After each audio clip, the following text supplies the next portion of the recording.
Bem-vindos, esse é mais um vídeo do canal Deilson Amorim. Hoje nós vamos falar sobre dor. Quer aprender um pouquinho mais sobre dor e até sobre como controlá-la? Bem, toca a vinheta.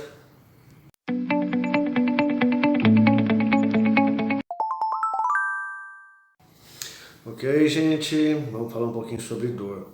Dor é uma sensação que o cérebro reconhece como incômoda, aguda e que é incapacitante, desde o seu nível mais básico, que seria uma dor pequena, até o nível totalmente incapacitante, que seria uma dor extremamente forte.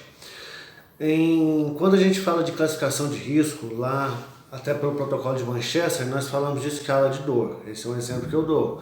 De acordo com a escala de dor, a pessoa se torna mais ou menos capacitada e com um risco maior. Lembrando que mesmo dizendo, vários autores dizendo que a dor não mata, na verdade a dor sim é capaz de matar devido ao choque cardiogênico ou choque neurogênico que uma dor aguda de forte intensidade pode levar. Lembrando também que na saúde não existe regra, o corpo humano não possui uma regra específica e muito menos o que a gente chama de sensação. Há pessoas que são mais tolerantes a certos tipos de dor do que outras. Então algumas, uma dor, por exemplo, de uma agulhada, de uma injeção, pode parecer pequena, enquanto para outras aquela dor é insuportável. Não existe como mensurar, propriamente dito, de forma física, como é essa dor, se ela é grande, se ela é pequena, se ela é incapacitante, se ela é tolerável ou não. O que a gente vai observar num paciente, por exemplo, se a dor é tolerável ou não, é o nível de reação que essa pessoa tem. Como, por exemplo, uma dor abdominal, onde a pessoa faz uma genuflexão, abaixando e abrindo postura protetiva, ou seja, protegendo a região que está doendo. Isso quer dizer que é uma dor de média a grave, a forte. Mas o que é a dor? Bem, vamos explicar primeiro, de uma forma mais simples, uma dor, por exemplo, externa, que é as dores mais comuns que a gente tem. A dor, a sensação de dor, é uma das sensações táteis. Lembrando que quando a gente fala de tato, que as pessoas acreditam ser apenas um sentido, na verdade, quando a gente fala de sentido, o tato são bem mais do que isso. Nós possuímos vários receptores diferentes na camada da pele e também em outros órgãos do corpo que vão nos dizer sensações táteis diferentes. Esses sensores indicam posicionamento, indicam pressão, indicam calor, indicam frio e indicam dor. Os receptores de dor não possuem nenhum tipo de célula especial em sua terminação, são terminações livres. Isso quer dizer que ela é um dos principais tipos de receptores que nós vamos ter. Vou mostrar aqui do lado uma figura que vai mostrar e explicar cada um desses tipos de receptores. Na verdade é só demonstrativo, que depois mais à frente nós vamos falar de cada um tipo desses receptores neurais, de táteis, mas o importante é lembrar que eles estão bem abaixo, estão logo abaixo da epiderme, já na derme. Então tudo que quebra a integridade da derme, que é essa camada de queratina, de melanina, de outras proteínas que servem como proteção. Então, todo tipo de lesão que rompe a camada da epiderme, a parte mais externa da pele, acaba estimulando os sensores de dor. Então,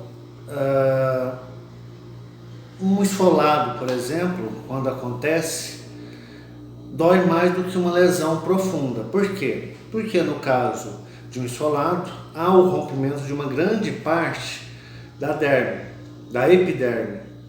E isso estimula muitos mais terminações nervosas livres, que jogam impulsos ao sistema nervoso central, causando uma sensação de dor bem mais ampla.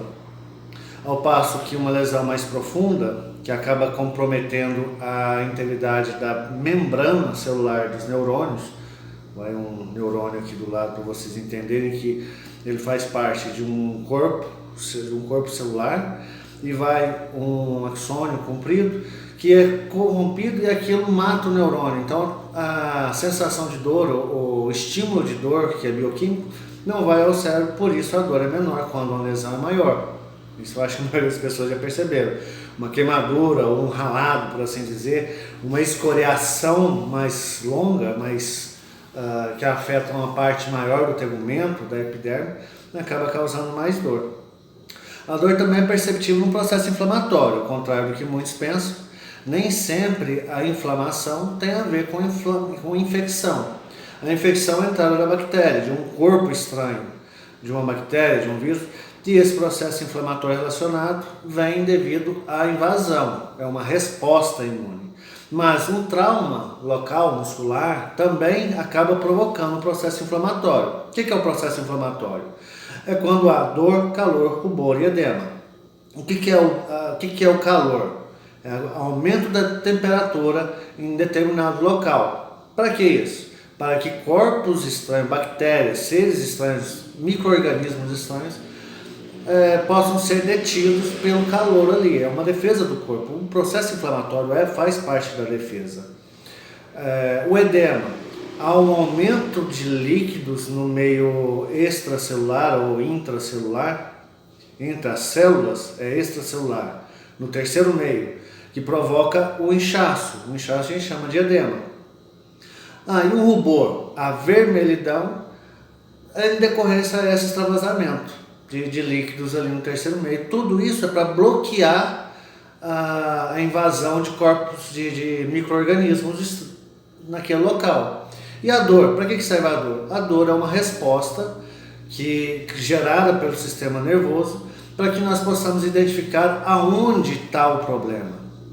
Por exemplo, quando você encosta num lugar quente, num forno, por exemplo, na boca de um forno, encostou, queimou, imediatamente você sente dor. E a dor persiste. Por que ela persiste? Para evitar que você volte a criar uma lesão naquele local. Beleza? Então, isso é a dor. Esse tudo é um mecanismo da dor. Como ela funciona, quando ela aparece. E daí vamos partir para a próxima parte. Beleza? Vamos lá? Bem, pessoal, eu tenho algumas formas de controle da dor. A maioria da população hoje em dia utiliza-se da automedicação ou recorre aos tratamentos farmacológicos. Isso é só o médico pode passar. Eu venho através desse vídeo, na verdade, tentar trazer algumas formas de controle da dor fora do ambiente farmacológico, algumas formas que a enfermagem ou que pessoas leigas poderiam utilizar em casa. Bem, a primeira, confusão de sensação tátil. Eu duvido que quem esteja vendo o vídeo, seja quem for, jamais teve uma pancada na canela. Acontece em esporte, acontece em casa, quando bate o pezinho, quando bate a canela na quina de uma mesinha de centro ou na beirada da cama, dói, não dói? Mas não é efeito reflexo a gente ir lá e fazer uma fricção, um esfregaço no lugar que bateu. É até mecânico, né? Até faz de imediato. E a dor às vezes cessa, a dor diminui. Por quê? Porque ao fazer esse tipo de esfregaço, bem, a gente confunde as sensações térmicas, as sensações táteis. Lembra que eu falei na primeira parte do vídeo que eu tenho sensores táteis para calor, para frio, para localização, para pressão e para dor?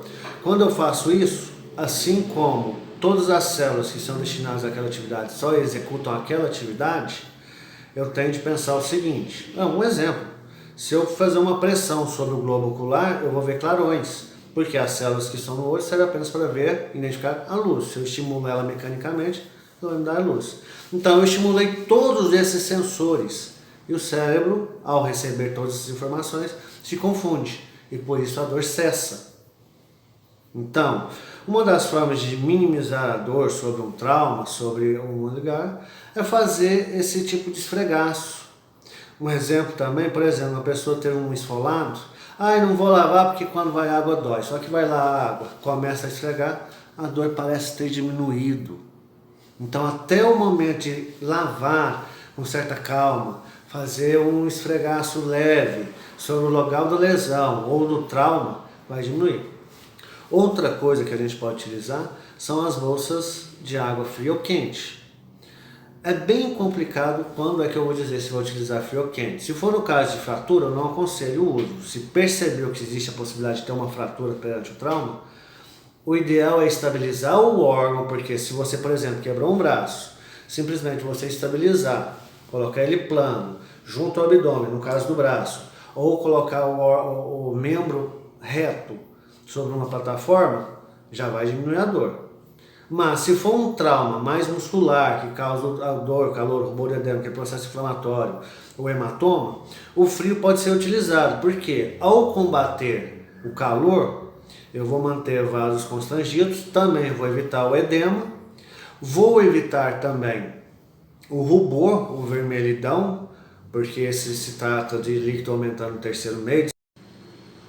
Enfim, ao utilizar o frio, uma bolsa térmica, por exemplo, estimulando o frio naquele local, vai estimular uma gama muito maior de receptores. Lembrando que a quantidade de terminações nervosas com corpúsculos que sentem o frio são muito mais presentes no tegumento do que outros tipos de terminações. Então eu vou acabar suprimindo outras sensações. Enfim, utilizando uma bolsa gelada, como muitas vezes a gente utiliza, seja em partes inflamadas, depois de um trauma, depois de uma pancada, com exceção de fraturas, como eu disse, a utilização do gelo acaba inibindo a sensação de dor local. Beleza? Bem, gente, por hoje é só. Venho também pedir vocês para se inscrever no canal, para não perder os próximos vídeos, os vídeos das segundas mentais, das quartas físicas e reais, nem das sextas espiritualistas, que na sexta agora já vai vir o primeiro vídeo nas sextas espiritualistas, sobre a saúde espiritual. Bem, eu vou explicar direitinho lá o que é essa saúde espiritual que a gente fala. Não tem nada a ver com feitiçaria, não tem nada a ver com religião.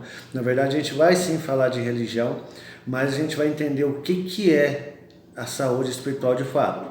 Porque a mente tem a ver com o pensamento, óbvio. A gente falou lá na segunda-feira. Hoje nós estamos falando do corpo físico. E na sexta-feira nós vamos entender direitinho o que é saúde espiritual, o que é espiritualidade, ok?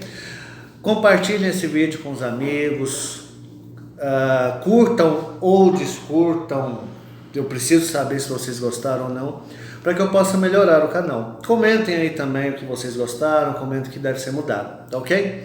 Até o próximo, fiquem com Deus.